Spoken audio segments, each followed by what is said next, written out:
വീട്ടിലായാലും രാജ്യത്തായാലും എന്ത് കാര്യം നടക്കണമെങ്കിലും പണം ആവശ്യമാണ്. സർക്കാരിനെ സംബന്ധിച്ച് ജനങ്ങൾ വാങ്ങുന്ന ദൈനംദിന ഉപഭോഗ വസ്തുക്കളിൽ നിന്നും ആദായ നികുതിയിൽ നിന്നൊക്കെയാണ് അവർക്ക് നികുതി കിട്ടിക്കൊണ്ടിരിക്കുന്നത്. അതിനകത്ത് ഉപ്പ് തൊട്ട് കർപ്പൂരം വരെ ഉള്ളതിനെല്ലാം തന്നെ സർക്കാരിന് GST ഉണ്ട്.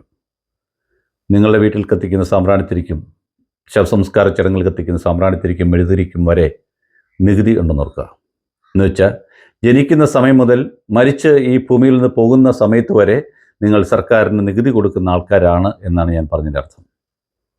അങ്ങനെ ജനങ്ങൾ നികുതി കൊടുത്തിരിക്കുന്ന സമയത്ത് ഓർക്കുക, ജനങ്ങളുടെ നികുതി പണം പല രീതിയിൽ സർക്കാരിന് കിട്ടുമ്പോൾ സർക്കാർ യാതൊരുവിധ ഗുണമേന്മയും ഇല്ലാത്ത മദ്യം സാധാരണക്കാരനെ കുടിപ്പിച്ച ആൾക്കാരുടെ, അതായത് ബാർ മുതലാളിമാരുടെ നികുതി വേണ്ടാന്ന് വെക്കാൻ പോകുന്നു എന്ന വാർത്തയാണ് കേട്ടത്.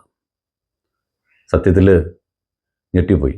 ആഹാര സാധനങ്ങളിൽ വിഷം കലർത്തുന്ന പോലെ തന്നെ മനുഷ്യനെ, അവൻ്റെ കരളും ഒക്കെ നശിപ്പിക്കുന്ന, വൃക്കയും നശിപ്പിക്കുന്ന ഈ പറഞ്ഞ മദ്യത്തിൻ്റെയും നികുതി വേണ്ടാന്ന് വെക്കുന്നത് സത്യത്തിൽ ആരെ സഹായിക്കാനാണ്?